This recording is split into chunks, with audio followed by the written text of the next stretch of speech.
It's Mohtashim Asad. Video का हम इस टॉपिक का सेकंड पार्ट स्टार्ट करने जा रहे हैं जो कि sp3 हाइब्रिडाइजेशन है। तो sp3 हाइब्रिडाइजेशन में हमें क्या देखना है, आइए देखते हैं। sp3 हाइब्रिडाइजेशन एक हमारे पास s ऑर्बिटल था और 3 हमारे पास p ऑर्बिटल्स थे। ठीक है, इसकी डेफिनेशन हम लिखते हैं।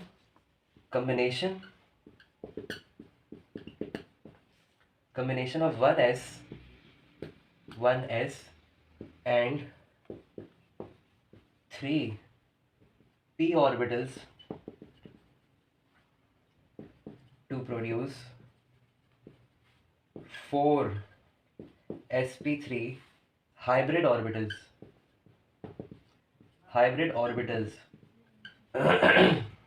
is known as sp3 hybridisation.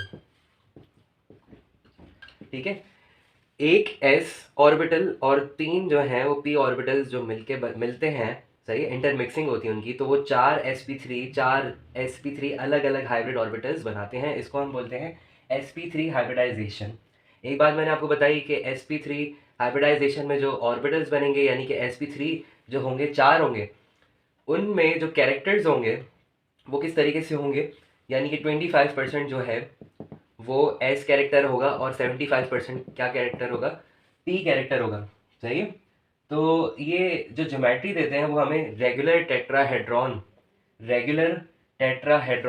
हमें ज्योमेट्री मिलती है, टेट्राहेड्रॉन ज्योमेट्री या टेट्राहेड्रल ज्योमेट्री। सही है, इसके अलावा अगर हम देखें कि इनके दरमियान, पहले इसका स्ट्रक्चर ड्रॉ करते हैं, उसके बाद देखते हैं क्या क्या होता है।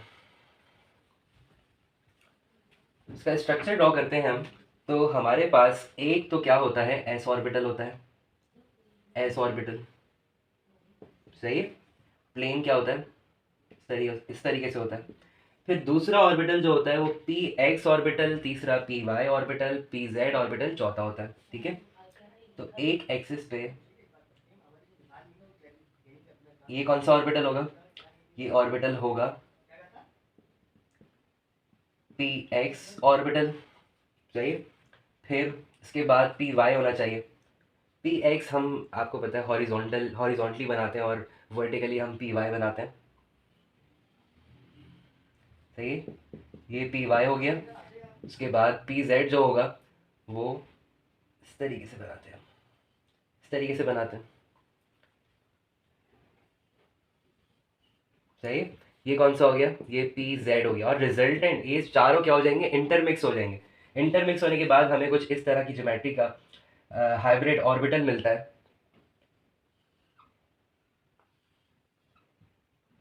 ये देखिए, इस तरह का कुछ हमें ऑर्बिटल मिलता है जो कि कॉम्बिनेशन होता है s ऑर्बिटल, px, py और pz ऑर्बिटल का। अच्छा, एक बात है कि भाई इनके दरमियान कोई ना कोई क्या होगा, एंगल होगा, क्योंकि इनमें है इलेक्ट्रॉन पेयर्स। इलेक्ट्रॉन्स हैं, सही है, अनपेयर्ड इलेक्ट्रॉन्स हैं। तो उनके दरमियान आपको पता है कि बॉन्डेड इलेक्ट्रॉन्स के दरमियान क्या होती है, रिपल्जन होती है। सही है, उनके दरमियान क्या होगी, कोई ना कोई रिपल्जन होगी। तो रिपल्जन इतनी होगी, इसमें भी valence shell electron pair repulsion की तरह एक बात है कि इतनी रिपल्जन होती है कि इतने दूर मूव कर जाते हैं ऑर्बिटल्स लोब्स जो होते हैं वो इतनी दूर मूव करते हैं। सही है, इतनी दूर मूव करते हैं, कितनी दूर कि उन पे जो रिपल्सिव फोर्स जो है वो मिनिमम हो जाए। सही है, मिनिमाइज जब तक नहीं होगी वो रिपल्जन उनकी होती रहेगी, वो दूर दूर होते रहेंगे। ठीक है, इसके अलावा हम एग्जाम्पल है हमारे पास के CH4 मॉलिक्यूल है जिसमें कार्बन की इलेक्ट्रॉनिक कॉन्फ़िगरेशन, अगर हम कॉन्फ़िगरेशन देखें हम, तो 6 इलेक्ट्रॉन जो हैं, 6 एटॉमिक नंबर है इसका, और इसके वैलेंस शेल में कितने होंगे, 4 इलेक्ट्रॉन्स होंगे। सही, 4 इलेक्ट्रॉन्स की इलेक्ट्रॉनिक कॉन्फ़िगरेशन 1s2 और ये 2p हो जाएगा। सही, px py pz, एक यहाँ पे आ जाएगा, एक यहाँ पे आ जाएगा। सही है, अभी फिलहाल किस में है ये है ग्राउंड स्टेट में। अगर ये चला जाए एक्साइटेड स्टेट में तो ये इलेक्ट्रॉन जंप करके यहाँ पे चला जाएगा और ये एक और एक्स, यानी कि ये वाला इलेक्ट्रॉन जो था वो यहाँ पे गया है। सही है, यहाँ पे आ गया।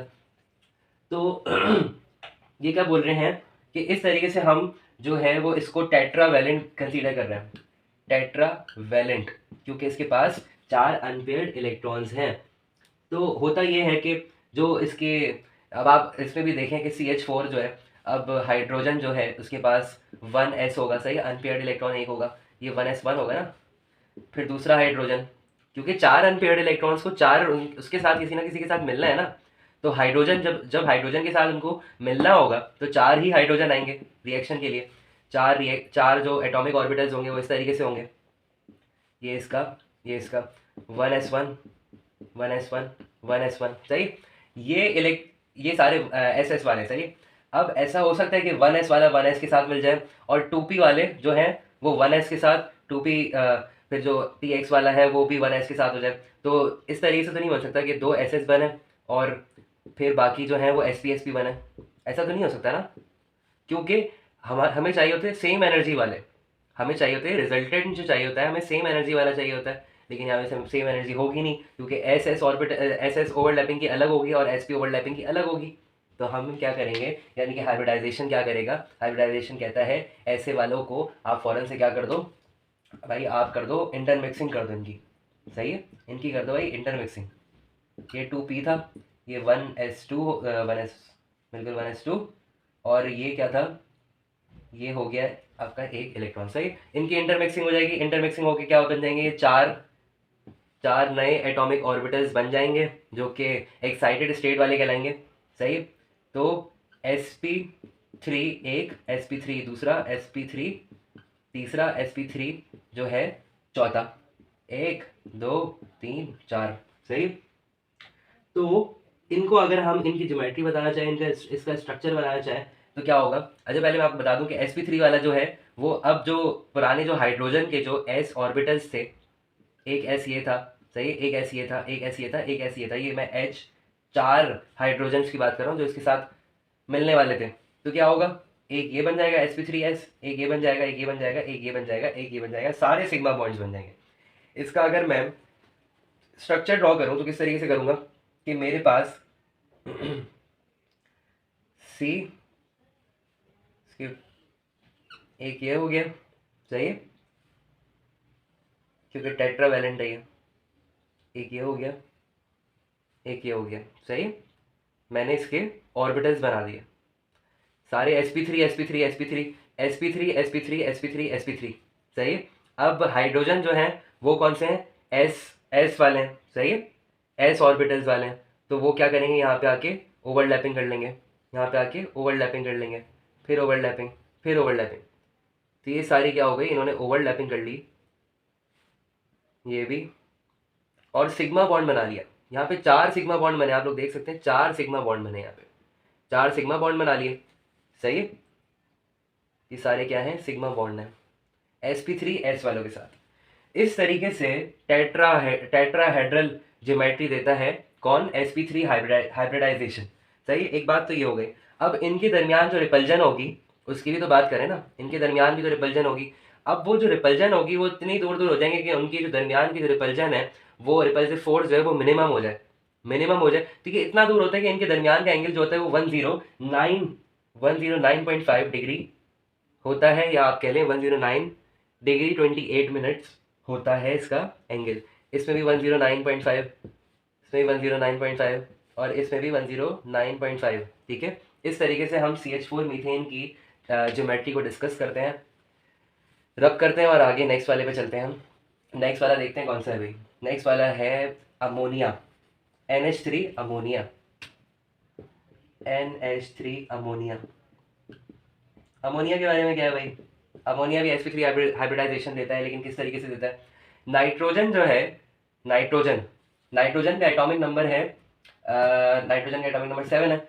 वैलेंस शेल में इलेक्ट्रॉन्स 5 होते हैं, तो 5 के लिए इलेक्ट्रॉनिक कॉन्फ़िगरेशन अगर हम ड्रॉ करें तो इसकी इलेक्ट्रॉनिक कॉन्फ़िगरेशन हो जाएगी 1s2 1s2,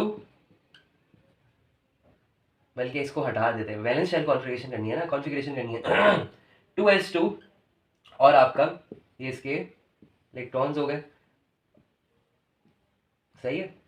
और क्या है, और है 2p ऑर्बिटल्स, ठीक है, 2p 2s orbitals 2p orbitals, इसके इलेक्ट्रॉन्स आ गए ये, ठीक है, इसके इलेक्ट्रॉन्स भी आ गए।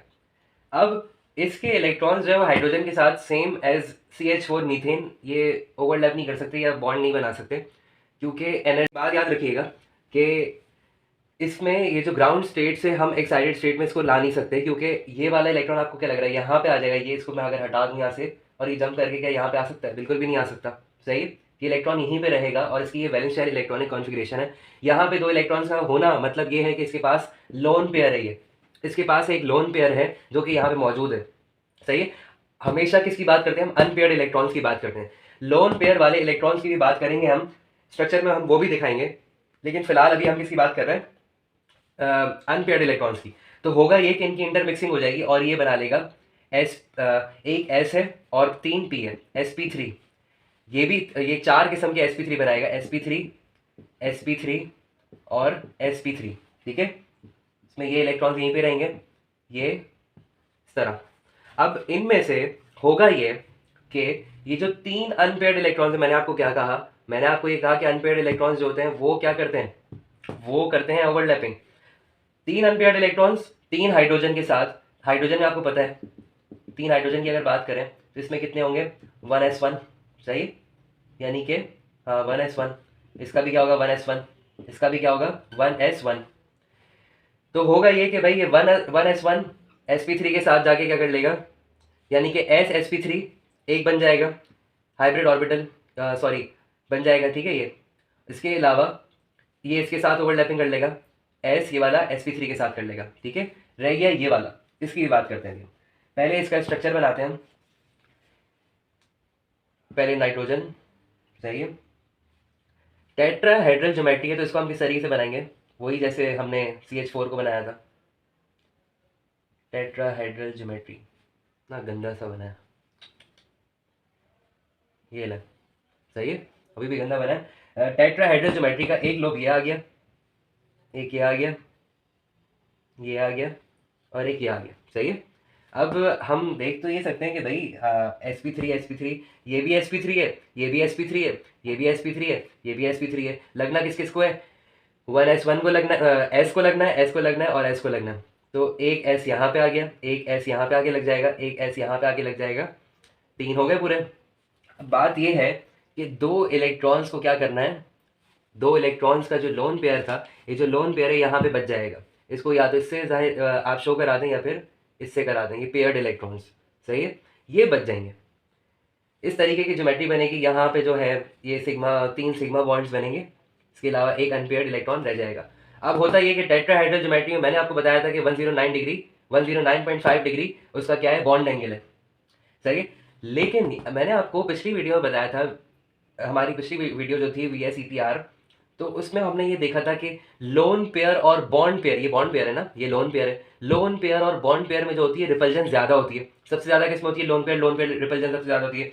उसके बाद lone pair bond pair repulsion ज़्यादा होती है। उसके बाद फिर उसके बाद जो होती है वो बॉन्ड पेयर रिपल्जन होती है। तो देखने को ये मिलता है कि इतनी रिपल्जन हो जाती है, इसमें भी रिपल्जन होगी, ये भी क्या हो जाएगा, ये भी किस तरीके से हो जाएगा, ये यूँ है, ये आहिस्ता आहिस्ता रिपल्सिव फोर्स की वजह से यूँ हो जाएंगे, यानी कि ये इस तरफ आने लग जाएंगे, सही है। ये इस तरफ जब आएंगे तो क्या होगा कि बॉन्ड एंगल जो था 109.5 डिग्री 109.5 डिग्री जो था वो चला जाएगा 107 डिग्री हो जाएगा। क्यों हो जाएगा, क्योंकि ये क्या हो गया, रिपल्सिव फोर्स की वजह से इसका एंगल जो है वो कम हो गया, सही है। बाकी इनके दरमियान भी क्या हो जाएगा, 107 डिग्री। इसकी बात भी हमने कर ली, sp3 हाइब्रिडाइजेशन के अमोनिया मॉलिक्यूल की भी बात कर ली। अब आते हैं नेक्स्ट की तरफ, H2O मॉलिक्यूल, जिसमें 2 लोन पेयर होते हैं। हमने एक किया विदाउट लोन पेयर, एक हमने किया एक लोन पेयर के साथ, और अब हम करने जा रहे हैं 2 लोन पेयर्स के साथ। वाटर मॉलिक्यूल चाहिए, H2O वाटर मॉलिक्यूल H2O की अगर हम बात करें तो इसका सेंट्रल एटम जो है वो ऑक्सीजन है, ठीक है भाई। ऑक्सीजन में एटॉमिक नंबर तो 8 है, वैलेंस शेल इलेक्ट्रॉन्स इसके होते हैं 6, सही है। 8 है इसका एटॉमिक नंबर, लेकिन 6 क्या होते हैं, वैलेंस शेल इलेक्ट्रॉन्स होते हैं, ठीक है। तो वैलेंस शेल इलेक्ट्रॉन्स जो होते हैं, अगर इलेक्ट्रॉनिक कॉन्फ़िगरेशन हम करें, हम 1s की बात नहीं करेंगे, फिर बता रहा हूँ हम 1s की बात नहीं करेंगे, हम स्टार्ट करेंगे 2s2 से, सही है। 3 इसके p ऑर्बिटल्स हो गए, 2 इलेक्ट्रॉन्स तो यहाँ पे आ गए, सही है। कितने रह गए, इसके रह गए 4 इलेक्ट्रॉन्स। 1 इलेक्ट्रॉन यहाँ आ गया, ये आ गया, ये आ गया, कितने हो गए, 5 हो गए। एक और बचा है, यहाँ पे फिल हो गया, सही है। अब अनपेयर्ड इलेक्ट्रॉन्स इसके पास कितने हैं, 2 हैं। पेयर्ड इलेक्ट्रॉन्स कितने हैं इसके वैलेंस शेल में, 1 2, यानी कि ये इसके लोन पेयर्स हैं, ये इसके क्या है, लोन पेयर्स हैं, सही। अब ये क्या है, 2p है, टोपी नहीं 2p, सही है। ये क्या है, 2p है। तो इसको बनाना है हाइड्रोजन के साथ। हाइड्रोजन एक मोनोवेलेंट है, मोनोवेलेंट एटम है जो कि s ऑर्बिटल अपना देता है, सही है। 1s1 1s1, सही है। एक हाइड्रोजन, दूसरा हाइड्रोजन। बात तो ये है कि ये भी तो हाइब्रिडाइजेशन कराएगा, इसको भी तो नए ऑर्बिटल्स बनाने पड़ेंगे, क्या कहते हो। इसको भी नए ऑर्बिटल्स बनाने पड़ेंगे जो कि हाइब्रिड ऑर्बिटल्स कहलाएंगे। तो ये क्या करेगा, नए ऑर्बिटल्स की तश्कील या मेकिंग करेगा। नए ऑर्बिटल्स कैसे बनेंगे, नए ऑर्बिटल्स बनने चाहिए 4, सही है। एक s का और बाकी 3 p के, एक s का बाकी 3 किसके, p के।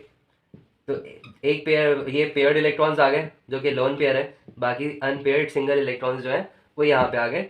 sp3 sp3 sp3 sp3, सही। अब एक sp3 जो है, ये वाला, नॉट ये वाला, ये वाला नहीं, ये वाला नहीं, बल्कि ये वाला, ये इसके साथ मिल जाएगा और ये वाला इसके साथ मिल जाएगा। ये तो ये तो लोन पेयर है, शर्त आपको बताई थी कि हमेशा कंबाइन करते हैं अनपेयर्ड इलेक्ट्रॉन्स। ये तो पेयर्ड इलेक्ट्रॉन्स है, ये तो कपल्ड इलेक्ट्रॉन्स है। तो क्या होगा कि भाई हम आपको पहले स्ट्रक्चर बना के दिखा देते हैं। स्ट्रक्चर इसका कैसे बनेगा, इसका स्ट्रक्चर इस तरीके से बनेगा कि टेट्राहेड्रल ज्योमेट्री है, वही नॉर्मल रिवायती अंदाज में कि पहले एक लोब, सही है। सेंट्रल एटम कौन सा है, सेंट्रल एटम है ऑक्सीजन, सही है, ऑक्सीजन है। एक आपका लोब यूं आ जाएगा, एक आपका लोब यूं आ जाएगा, एक आपका यूं आ जाएगा, सही है। एक लोब यूं आ गया। अब इसमें हमें, आपको पता है ये भी sp3 है, ये भी sp3 है, ये भी sp3 है, ये भी sp3 है। इस sp3 के साथ आपका एक हाइड्रोजन का क्या मिल गया, s ऑर्बिटल मिल गया, और दूसरा आपके साथ एक और s ऑर्बिटल मिल गया, सही है। Sigma bond sigma bond. अब नहीं मिल सकेगा तो किस पे नहीं मिलेगा, एक लोन पेयर, दूसरा लोन पेयर, सही है। इस तरीके से क्या होगा, ये हो जाएगा। अब आपको पता है कि सबसे ज्यादा रिपल्जन किसमें होती है, लोन पेयर में होती है। सबसे ज्यादा रिपल्जन किसमें होती है, लोन पेयर में होती है। लोन पेयर में रिपल्जन होगी तो क्या होगा कि ये बहुत दूर, ये आपस में अगर यूं है, अगर ये आपस में यूं है तो ये यूं होने लग जाएंगे, सही है। ये यूं होंगे तो इस वाले को क्या करेगा, आगे की तरफ भेजेगा, आगे की तरफ भेजेगा तो इस वाले के करीब हो जाएगा। एक तरफ ये दूर हो रहा है, एक तरफ ये दूर हो रहा है, एक तरफ यूं हो गया ना, ये तो यूं हो गए, तो ये इन दोनों को क्या कर रहा होगा, दबा रहा होगा, सही है। तो दबाने की वजह से क्या होगा कि ये बहुत ज़्यादा क्लोज हो जाएंगे। पहले हम देख रहे थे कि जब एक बॉन्ड, एक लोन पेयर था जब एक लोन पेयर था तो उसकी वजह से बॉन्ड एंगल जो था वो 109 डिग्री से 107 डिग्री हो गया था। अब जबकि 2 लोन पेयर हैं तो 107 डिग्री से 104 डिग्री हो जाएगा, सही है। इनके दरमियान एंगल क्या होगा, 104 डिग्री होगा। 104 डिग्री सेंटीग्रेड लिख दिया मैंने, 104 डिग्री होगा, ठीक है। तो यहाँ हमारा ये sp3 हाइब्रिडाइजेशन कंप्लीट हुआ और नेक्स्ट पार्ट में हम लोग इंशाल्लाह करते हैं sp2 हाइब्रिडाइजेशन। Thank you.